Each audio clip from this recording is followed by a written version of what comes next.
वज़ीर ख़ारजा और Pakistan peoples party के चेयरमैन बिलावल भुट्टो ज़रदारी ने पाकिस्तान तहरीक इंसाफ के पिंडी जलसे को फ्लॉप करार दे दिया।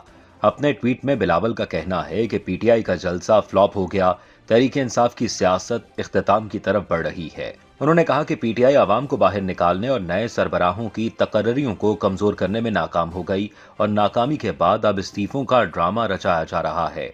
बिलावल का कहना था कि इमरान खान पिंडी से आज़ादी का नहीं बल्कि उन्हें सेलेक्ट करने का मुतालबा कर रहे हैं। पंजाब और खैबर पख्तूनख्वा की हुकूमत कब तक सियासी मकासद के लिए इस्तेमाल होगी।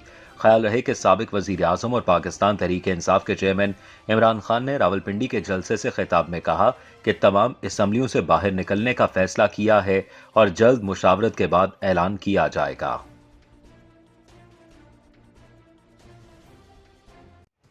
वज़ीर आज़म शहबाज शरीफ के मुआविन ख़ुसूसी अताउल्लाह तारड़ ने तोशा खाना के तहाइफ की वीडियो जारी कर दी है। तोशा खाना के तहाइफ कहाँ रखे जाते हैं और वज़ीर आज़म शहबाज शरीफ की क्या हिदायत हैं, वीडियो में तफसील से बताया गया है। हम आज प्राइम मिनिस्टर हाउस इस्लामाबाद में मौजूद हैं और यहाँ पे दुनिया भर से सरबराहान मुमलिकत आते हैं और ये पाकिस्तान की इज़्ज़त है कि उनको दिखाया जाए कि तोशे खाना के तहाइफ को किस तरह यहाँ पे डिस्प्ले किया गया है। वज़ीर आज़म शहबाज शरीफ साहब ने अपनी साबका रिवायात को कायम रखते हुए शफाफियत और आला ज़रफ़ी की मिसाल कायम की है कि तोशा खाना के तहाइफ वज़ीर आज़म हाउस की राहदारियों में उनको डिस्प्ले किया गया है। यहाँ पे साबिक वज़ीर आज़म इमरान खान को जो सऊदी वलीअहद की तरफ से तोहफ़ा दिया गया था, उसी तरह का एक तोहफ़ा शहबाज शरीफ साहब को दिया गया है और वो डिस्प्ले पे मौजूद है, जिसमें एक घड़ी है, पेन है, तस्बीह है, कफलिंग्स हैं और एक रिंग मौजूद है। तो आप देख सकते हैं कि ये तोहफ़ा यहाँ पे बाकायदा डिस्प्ले पे मौजूद है और ये पाकिस्तान की इज़्ज़त है कि जो गुजरते हुए लोग हैं वो उसको देख भी सकते हैं और इससे शफाफियत भी इंश्योर होती है। इसके साथ साथ अगर मैं आपको आगे दिखाऊं तो अमीर कतर की तरफ से एक बहुत महंगा ये क्लॉथ पीस जो है ये शहबाज शरीफ साहब को पेश किया गया था, ये भी यहाँ पे डिस्प्ले पे मौजूद है। और आगे चलें तो मुत्तहिदा अरब इमारात के वलीअहद उनकी तरफ से एक बहुत कीमती घड़ी, डायमंड स्टडेड घड़ी यहाँ पे डिस्प्ले पे लगाई गई है।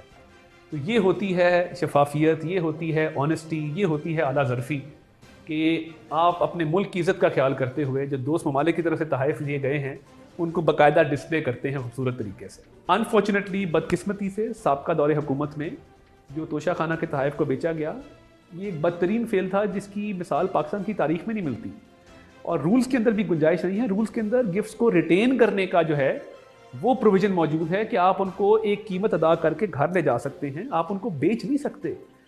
तो रियासत मदीना के दावेदार, खुलफाए राशिदीन की मिसालें देने वाले आजकल रसीदें बनाते फिरते हैं कि जी हमने फ़लाँ जगह फ़लाँ घड़ी बेची। ये मैं समझता हूँ कि पाकिस्तान की इज़्ज़त पे आँच आई और आज भी जब उनसे जवाब मांगा जाता है तो उनके पास मनी ट्रेल नहीं है, उनके पास कोई जस्टिफिकेशन नहीं है, कोई जवाज़ नहीं है, आएँ बाएँ शाएँ, कभी एक बहाना कभी दूसरा बहाना। ये बहुत अफसोसनाक है, ये नहीं होना चाहिए था। और मैं समझता हूँ कि जिन्होंने घड़ियाँ बेची, जिन्होंने ये तोशा खाना के तहाइफ जो हैं वो सारे बाज़ार बेचे, उनको जवाब देना होगा, उनके पास कोई जस्टिफिकेशन नहीं।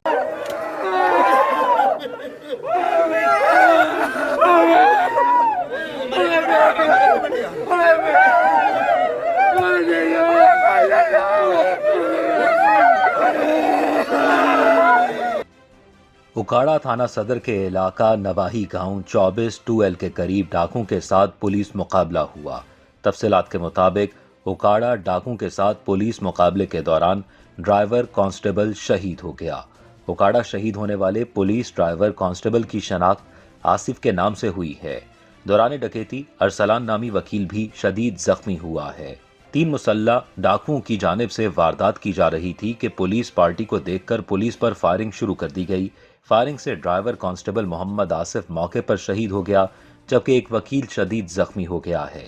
डाकू फायरिंग करते हुए मौके से फरार हो गए, जबकि शहीद कांस्टेबल और जख्मी वकील को अस्पताल मुंतकिल कर दिया गया है। Chairman joint chief of staff committee general Sahir Shamshad Mirza ने एक तकरीब में अपने असातिज़ा को शानदार अल्फाज में खराज तहसीन पेश किया है। जनरल साहिर शमशाद ने अपने असातिज़ा को कहा कि आपकी जो अहमियत है और जहां हम खड़े हैं, यहां तक हम पहुंचे हैं, हम आपकी प्रोडक्ट हैं। सबसे पहले तो सर मैं 1982 तमाम जो यहाँ पे मौजूद हैं और जो नहीं मौजूद सर उनकी तरफ से उनके बिहाफ पे अपने असातिज़ा इकराम को सर मैं शुक्रिया अदा करता हूँ کہ آپ نے سر ہمیں ٹائم دیا اور آپ نے موقع دیا ہمیں کہ آپ یہاں پہ آئے سر. ابھی جس طرح بات ہو رہی تھی افضال کے ساتھ اور ہم جس طرح کہہ رہے تھے سر کہ آپ کی اہمیت اور آپ کی جو کنٹریبیوشن ہے جہاں پہ ہم کھڑے ہیں، تو اگر میں ایک لفظ میں کہوں sir, we are your products, we are your products, we are your products. ہم یہاں جو پہنچے ہیں سر اللہ کی ذات ہے. اور جس طرح وہ الیگزینڈر نے کہا تھا سر کہ میرا باپ مجھے آسمان سے زمین پر لے کر آیا اور میرے استاد نے واپس مجھے اس آسمان پہ پہنچا دیا. تو یہ سر مطلب ہے ہم اس وقت تو شاید ہم بچے تھے یا جو بھی تھا، but with each every passing day we remembered you and we remember you. میں ابھی بات کر رہا تھا، شروع کرتے ہیں سر اختر عباس نقوی صاحب سے. ہم نے کیری کیچنگ بھی اختر عباس نقوی صاحب کی، ابراہیم صاحب کی بہت ہم کرتے تھے، بچے تھے. لیکن سر آج بھی نقوی صاحب کی جو کاپیاں ہیں، املا درست کیجئے، خوش خطی کا خیال رکھیے، وہ آج بھی میں اپنے بچوں کو دکھاتا ہوں ماشاءاللہ کہ یہ ہمارے ٹیچرز تھے. میں نے اپنے دونوں بچوں کو نہ بیکن ہاؤس جانے دی ہے نہ روٹس جانے دی. They are all products of Army Public School. Because I am a product of Islamabad Model School اور Islamabad College for Boys. اور آج ہم میرا خیال ہے سر 8-9 جنرل سرونگ ہیں اس وقت ICBIMS کے، اور 10-12 جنرل ہم ریٹائر ہو چکے ہیں. میں آرمی کی بات کر رہا ہوں. یہ ندیم صابر AVM سر 2 اسٹار انشاءاللہ کچھ دنوں میں یہ 3 اسٹار ہوگا. یہ ایئر فورس میں کھڑا ہے. یہ سب آپ کی پروڈکٹس ہیں. These are all your products. اور آپ نے جو ہمیں سر تعلیم تو دی، لیکن جو آپ نے تعلیم کے اوپر چیز دی وہ تربیت تھی، اور اس تربیت کی وجہ سے ہم یہاں پہنچے. تو یہ جتنی کلاس ہے سر، whosoever is standing here, we are indebted to you and we are grateful to you. ایک لفظ میں ہم there is no words which can reciprocate, which can pay back what contributions you have done. You don't know what contributions you have done. وفاقی وزیر information technology امین الحق کا کہنا ہے کہ پاکستان میں فری گوگل اپلیکیشنز کی سروسز برقرار رہیں گی. وفاقی وزیر IT امین الحق نے وزیر خزانہ اسحاق ڈار کو خط ارسال کیا ہے، جس حوالے سے انہوں نے بتایا کہ کچھ روز قبل تمام ٹیلی کام آپریٹرز کی جانب سے وزارت IT کو خط لکھا گیا. خط میں اسٹیٹ بینک کی جانب سے گوگل کو ادائیگی روکنے کے خدشات کا اظہار کیا گیا. پھر ہم نے تمام اسٹیک ہولڈرز سے مشاورت کے بعد وزارت خزانہ کو خط لکھنے کا فیصلہ کیا.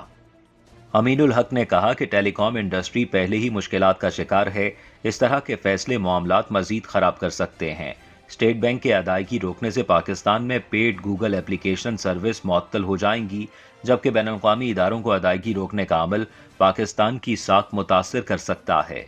وفاقی وزیر کا کہنا تھا کہ پاکستان میں فری گوگل اپلیکیشنز کی سروسز برقرار رہیں گی، البتہ پیڈ اپلیکیشنز استعمال کرنے والے افراد کو شدید مشکلات کا سامنا کرنا پڑ سکتا ہے. انہوں نے مزید کہا کہ وزیر خزانہ معاملے کا فوری نوٹس لیتے ہوئے اسٹیٹ بینک کو ادائیگی جاری رکھنے کی ہدایت کریں.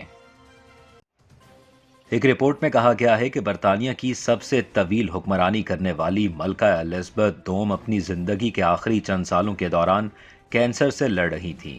الزبتھ دوم 8 ستمبر کو اسکاٹ لینڈ میں صحت کے مسائل سے لڑنے کے بعد انتقال کر گئی تھی.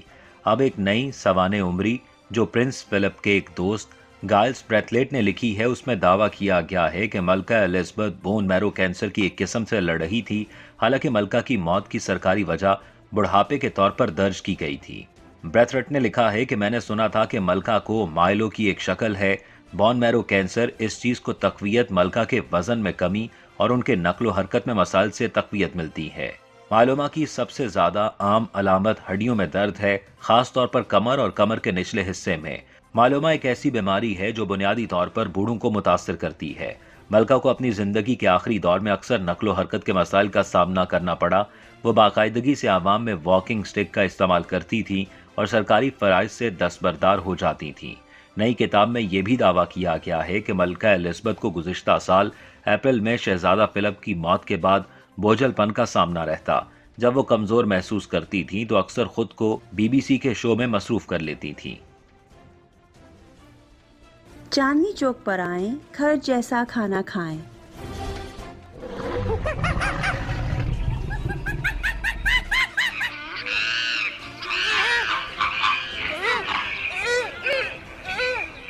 برانکس زو کی سیر کو آنے والے ہمارے کرم فرما چاندنی چوک کے ذائقے اور لذت سے خوب آشنا ہیں. چاندنی چوک برانکس ساڈا ریسٹورینٹ ہے، حلال چاندنی چوک. प्लीज़ आओ इत्थे दा फूड टेस्ट करो। अरसा दराज से काउंटी में रहने वाले हलाल देसी खानों के शौकीन भी सिर्फ चांदनी चौक रेस्टोरेंट को ही तरजीह देते हैं, इसलिए कि हमारे खाने बिल्कुल घर जैसे होते हैं। 2570 ब्रॉन्क्सवुड एवेन्यू, ब्रॉन्क्स, न्यूयॉर्क 10469। ऑर्डर के लिए मुजफ्फर भाई से रब्ता कीजिए 718-325-5859। चांदनी चौक पर आएं, घर जैसा खाना खाएं।